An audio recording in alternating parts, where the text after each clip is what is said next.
Hello, and welcome to episode number 214 of the LSR podcast. My name is Matt Brown, joined each and every week by the brightest minds in all of the gaming industry. It is me. It is my man, Adam Candee. You can follow him over on the Twitter machine. 2 E's, no Y on that last name for Adam Candee. And if you hate yourself, you can follow me at Matt Brown M2. Everywhere you get your podcasts, go in, subscribe, rate, review. We really do help. Really appreciate that and help us climb up those charts there. So thanks for all of the support. Everything we do, absolutely free here at LSR. We'll talk some Maine, we'll talk some Florida, we'll talk some Wyoming. But Adam, listen, it seems like every time we're like, yeah, it's probably way away. And it still very well might be, but every time we're kind of like, yeah, it's going to be forever until California gets done. It seems like something always ends up popping up, and sure enough, something pops up. And Matt, this is the definition of popping up. Yeah. No one had any idea that this was going to happen beyond one cryptic tweet from Victor Rocha about a week before it happened, saying that there were rumblings of a sports betting initiative in California. And now we had on Friday news come of requests for titles for a couple of ballot initiatives in California that would bring online sports betting to the Golden State. And the reason I'm saying this with absolutely no feeling or emotion is that this is pretty much dead on arrival. No one involved knows where this came from. No one. The folks who are pitching it, we have no idea who's bankrolling them. There are some ties back to the Pala tribe in terms of the folks who filed it, and the Pala tribe has said very clearly to LSR's Mike Mazzio, it ain't us. The Association of Tribes in California who said, it's not us. The Indian Gaming Association said, it's not us. Nobody knows who's behind it. And that's why I could sit here, Matt, and I could talk to you about all of the details of the initiative. I could tell you about how it's set up. I could tell you about what the fees would be. It doesn't matter. Mm-hmm. This is never coming to fruition. This is never happening. I don't know why anyone is wasting their time or money. I believe it was Howard Glazer from Light and Wonder who said you'd be better off taking the money and putting it on the roulette wheel or setting it on fire. So we're once again in this weird place where someone has decided to try to end run the tribes in California. And I think we saw very clearly in the 2022 election that if you try to end run the tribes in California, you're going to go down in flames. Again, to remind everyone, DraftKings and FanDuel sponsored a ballot initiative, which they kind of shrouded in the idea of supporting homelessness, but it was really for online gaming in an open market in California. That got 17% of the vote. 17% of people approved of that in California at the ballot. And then there was a competing tribal initiative that was really just there largely as a measure to confuse and distract the vote. That got just slightly more than that. So it's clear that if you're going to try to do California sports betting in some way, shape, or form, you've got to work through the gaming tribes that hold exclusivity, that hold sway in the state. Just trying to go to the ballot is no way of getting it done. But if you did take the $20 million and you put it on one number on the roulette wheel and it hit, and then you got 35-1, then you might have enough money to go out and actually try and get this done. So there's hope, Adam. There's hope. And you know what? I have a suggestion for anyone who's thinking about doing that. If you want to do it, you can go down to Florida, because now they're going to have roulette now too, right? And you could bet it at a tribal casino, and that way you'll just be giving the money to the tribe if you ultimately lose that roulette bet. It kind of works both ways. Let's talk about how you could get some instant promotion for your casino. Would be taking a $20 million roulette bet, like a $20 million roulette spin. I'm guessing because of the odds involved, somebody would do it. Maybe at like 5 million. I don't think someone would do it at 20 million, but like someone would do it because it's very bad odds. But Adam, could you imagine if that hit? I mean, seriously, could you like what it would do to your quarterly earnings on one single roulette spin? Well, listen, there's someone I think who's right for the job. We hear about these 7-figure outlays all the time. If you're in the Houston area right now and you're interested in perhaps some furniture or bedding, you might just be the guy. This is true. But again, if anything, we don't expect, if anything comes to this California stuff, obviously we'll keep it updated over at LSR, but we imagine that this is going to be something that we talk about one more time, and that's whenever it dies. So we will we'll do that here on the podcast. Adam, what about Wyoming? Interesting story coming out of Wyoming from LSR's Sam McQuillan. I want to shout out Sam. He's been at the forefront of all of this coverage of pick'em games and whether or not they're sports betting and all of the various regulators across the country who have been cracking down on these games from DFS companies that look a lot like parlay prop betting. So what we saw were some emails that were exchanged between a lobbyist in Wyoming and the Wyoming Gaming Commission. And these go back to the early part of 2023, in which the lobbyist, a man named David Picard, points out to Charles Moore, the director of the Wyoming Gaming Commission, essentially a news article saying, hey, these products exist. They look a lot like prop betting. You probably should take a look at it, so on and so on. And what we ultimately find out as it goes along is that Picard is registered to represent the Sports Betting Alliance in Wyoming. That is a consortium that includes FanDuel, DraftKings, Fanatics, BetMGM. He previously, going back a few more years, was registered specifically to represent FanDuel and DraftKings in the state of Wyoming. There are emails exchanged that essentially say that Moore realized that going and looking at the law, that this was probably something that needed to be dealt with. It was kind of interesting to see him communicating, though, and going back and forth and saying, hey, we're working on it, hasn't happened yet, so on and so on. I don't really know, that he owes anything to a lobbyist who's asking about this. But what we see ultimately is that on July 5th, the letters were mailed to Prize Picks and Underdog, telling them that they needed to cease and desist offering pick'em games in the state of Wyoming. And then on July 6th, there's record of those same emails, I should say those letters, being emailed to Picard and showing him that this happened. Now, I've made this analogy before on this podcast. I'm going to give you the short version of it once again right now, because I ultimately think this is where I fall on this. If you are playing a game and there are two coaches, and one coach points out to the referee that the other team is breaking the rules of the game, and the referee then enforces the rule, ultimately, who's at fault? Well, it's ultimately the team that is breaking the rule who is at fault. It doesn't necessarily matter how the referee became aware of it. Now, that being said, Prize Picks and Underdog, by their statements, had a much different view of what this meant, that the lobbyist was behind this. And it kind of confirms what they've been talking about all along, saying that they feel like FanDuel and DraftKings have been pushing this. And I agree. I mean, you can't look at this article and feel any other way about it, right? You can see that someone who is registered to represent these companies has brought it to the attention of regulators in Wyoming. But I feel like some of the tweets and the comments went a little bit farther than that. Jeremy Levine and others saying this is art direction by the DraftKings and FanDuel companies, saying they're just telling the regulators and the regulators just do it, and so on and so on. All right, it's not that. It's not that. They are not getting regulators to do exactly what they say, but they did point out to the regulators that this is the rule that we think is being broken, and I think it's reasonable then for us to go back and ask these companies, why are you pointing it out? I think we know common sense-wise in our heads why they're pointing it out, but the Sports Betting Alliance declined comment, DraftKings and FanDuel declined comment, Picard didn't respond to our requests for an interview, so they kind of leave it up to interpretation by Prize Picks and Underdog and others to fill in the void, since they're not offering any comment as to what happened here.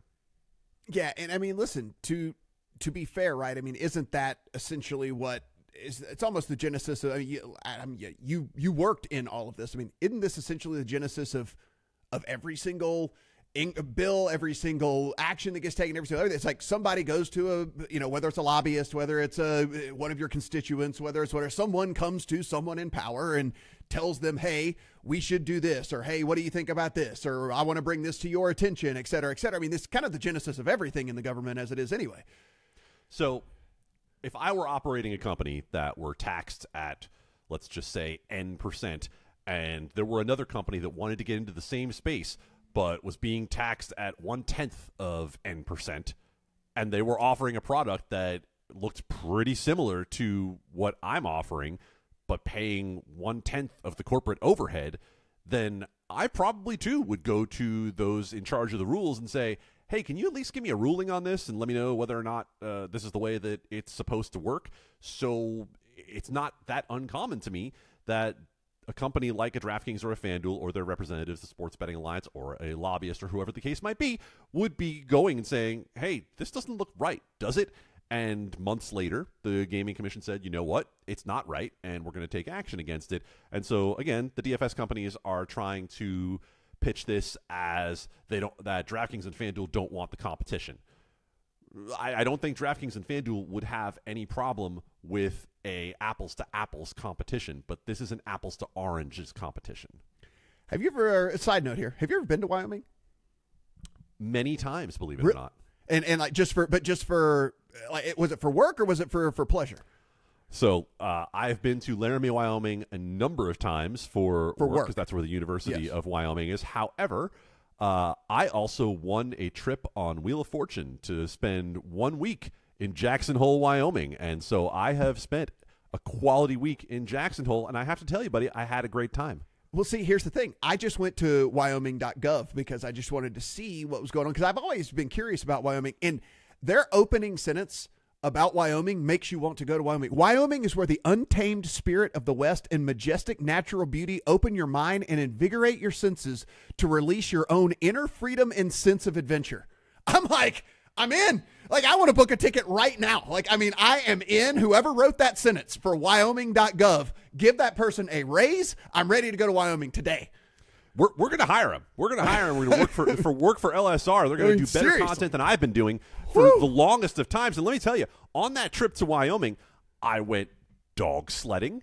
I rode a snowmobile through Yellowstone Park, and actually we were confronted by a bison at one point, in which we were told, stay very still, as in perfectly still, as in don't even try to take a picture right now, because this is a family of bison that will F you up if you do anything, make a move toward them right now. So my inner freedom and sense of adventure was absolutely unlocked. I mean, what a sentence. That person, what a sentence. That is a hell of a sentence for Wyoming. Just keeping in the theme real quick, let's pivot over to Michigan and what they decided. So we know that Michigan, along with New York, recently changed its rules, again, to get rid of these pick'em games offered by DFS companies that are essentially prop betting. And the interesting part to me goes back to what we've seen now from Sleeper in New York, what we've seen now from Underdog in Maine, and now what we're seeing from Prize Picks in Michigan, which is they have stopped offering the games. And in other states, under different laws, these companies are still operating their products. They say they're working with regulators. They say they're trying to come up with something that can appease both sides. And we'll see. Maybe they will, and maybe they won't. But it is interesting to me that we have companies who have now looked at it in certain states and said, you know what, we need to at least temporarily stop offering these games under the rules that have been promulgated in these states. And so we see that ultimately we find out by a customer email that went out. There wasn't a big announcement or a press release or anything like that. It was an email to customers in Michigan basically saying, hey, we're not going to be offering these games. Nothing paid. We're still going to do some free-to-play stuff, but we're not going to do anything that involves paid contests in Michigan. And I think that kind of says that the message was received and that maybe there was no wiggle room with the regulators in Michigan for Prize Picks, at least in the current iteration. And you know, I also think it's fair for us to say here, anyone that plays these games, hey man, whatever. It's like if it's so long as it is available and legal in your state for the time being, play away. Like I think people think that we're attacking the people that play them too. Like, no, not at all. Like, trust me, if I was in a state and it was available and people at that point at least told me that I could play it, I'd probably play them too, right? I mean, it all just comes down to, like we said, this will eventually be either legislated or regulated or whatever somewhere along the way. And that's basically all we're doing with all this. But if you're just wondering why this is such an incredibly hot topic right now, Adam, I just pulled open my little app store over on the Apple. I am an iPhone. I'm not a Android, but I am an Apple guy. Like any red-blooded American should be. Yes, yeah. and I popped it open. And granted, listen, this isn't like exactly why or anything, because some of these are legacy apps and been around way, way longer, and all the people already have them, et cetera, et cetera. But it does at least give you some sort of idea. And you pop up in the top charts, and the number one app on the sports chart is Prize Picks. The number one above Fox Sports, above FanDuel, above MDA, above ESPN, et cetera, et cetera. The number 7 is Underdog. The number 9 is Better, and the number 11 is Sleeper. So again, if you're wondering why this is such a hot topic and why these other guys might care as much as they do, it's because these guys are very popular right now. And they are offering their game in many states. Not all states, but they are in states that are not legal to bet online in the regulated market, and that aren't going to be legal to bet online in the regulated market anytime soon, like California, like Texas, and that is something that is a major advantage. So we're taking a look at California a little bit earlier, and now let's head across the country and let's go to Florida. And this is something, Adam, that, you know, it is, we've been talking about this for months and months and months and months. On, off. Will they turn it on again? Will they turn it off again? What happened? What is the risk of turning it on to have to turn it back off, et cetera, et cetera? We've been juggling all of this for a while now. Well, it looks like we have at least some sort of understanding as to the plan for the rollout.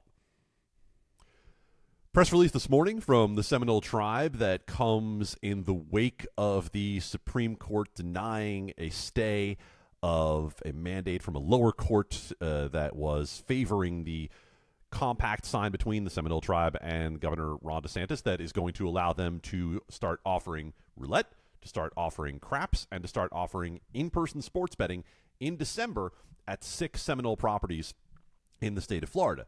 Now, the natural question that everyone in our sphere is going to ask is, but what about online? When are we getting online sports betting back? That is something that is still in limbo. Not quite yet. The Seminole spokesperson we contacted said this news is just about in-person sports betting. Yes, yeah, we saw that. That's why we asked.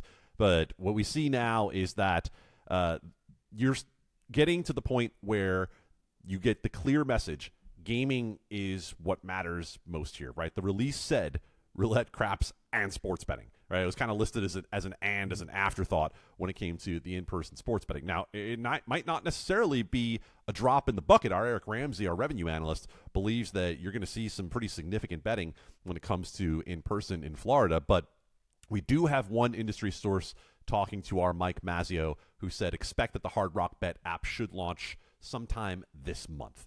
And so we're expecting a November launch one way or another for the Hard Rock Bet app that essentially for a couple of years ago was just in Florida for the better part of a month plus before having to shut down.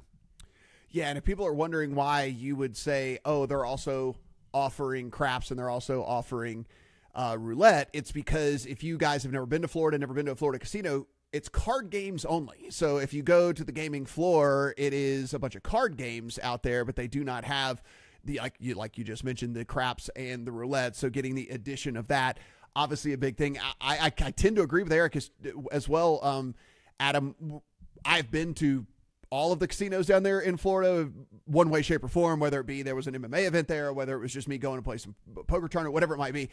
Those things are slammed like all the time. I mean, like those things are rocking and rolling like all the time. And so, yeah, it's going to be much, much bigger if you have an app and online presence, don't get me wrong. But just to go back to thinking that there will still be decent over-the-counter stuff, like there's a lot of foot traffic in those casinos at all times. And so you have to assume just with the foot traffic that's already there, and then what, little bit it might add to it to get people to come up there and make some bets as well. Like I imagine it'll do pretty decent numbers. Yeah, I wouldn't be surprised by that at all. And if you're wondering why we don't necessarily have news about Hard Rock Bet and why we would get the news that in-person could be launching even after we have word that the online might come back, keep in mind that there is now going to be a state case. There was a federal case that was governing all of this when it came to the last 2 years of Florida sports betting being shut down. And in that case, essentially what they ultimately said was, yeah, we can't do anything about this at the federal level, but it might be something that you litigate at the state level. And there was something in the Supreme Court ruling that came down most recently from Brett Kavanaugh, who is one of the 9 Supreme Court justices, that kind of set up something that our John Holden has been talking about, which has been that there could be a challenge to the Indian Gaming Regulatory Act, to IGRA, when it comes to whether gaming off of tribal lands, which of course is necessary to facilitate an online sports betting app where the servers are deemed to be the location of the bet.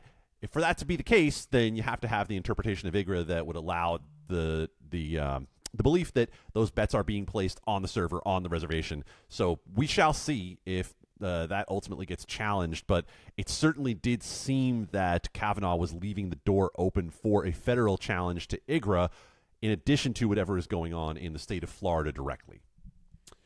Let's take things home here, talking about what's going on over in Maine.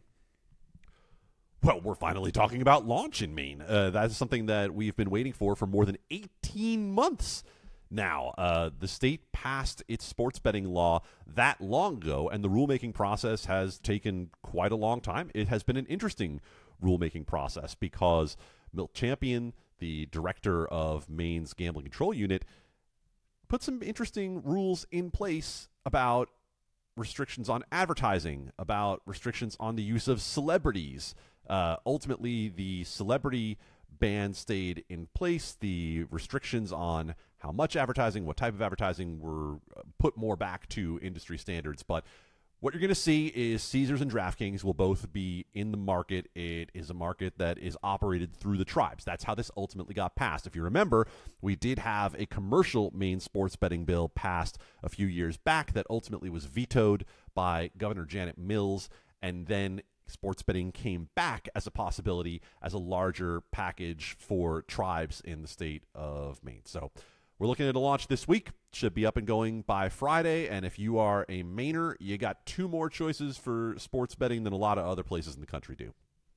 This is absolutely the truth. And guys, everything we do, again, absolutely free over at LegalSportsReport.com. Please go in, take in all of the full articles explaining every this stuff in great detail, and every question you could possibly have answered in all of these articles over there from Adam and Company. So please go in and do that. And if you haven't so far, take 2 seconds, pause this thing, go down, give us a little 5-star review, and then even a quick little comment would certainly help out climbing up these charts as well. Just real quick. And now you're back, and we appreciate that. We appreciate you guys helping us out along the way here. Adam, interesting stuff with things going on in 2 very major states, right? I mean, states that we continue to talk about a ton. We know we won't really start talking Texas again for a little while, so that's at least on the back burner for now. But it is, we're really kind of all eyes on those 3 states as we move forward with everything, because it's like, obviously the size of California is Canada, and then you get Texas and Florida as well. I mean, these are like major shifting moments still left to come in the gaming industry. I mean, look, we know that the California economy, it would be on its own one of the 10 largest in the world. We know what a prize California is, but we also understand the realities of the fact that when we saw this attempted in 2022, it's not like it was a close loss and everyone felt like, you know what, we've got a shot, let's come right back and do this again.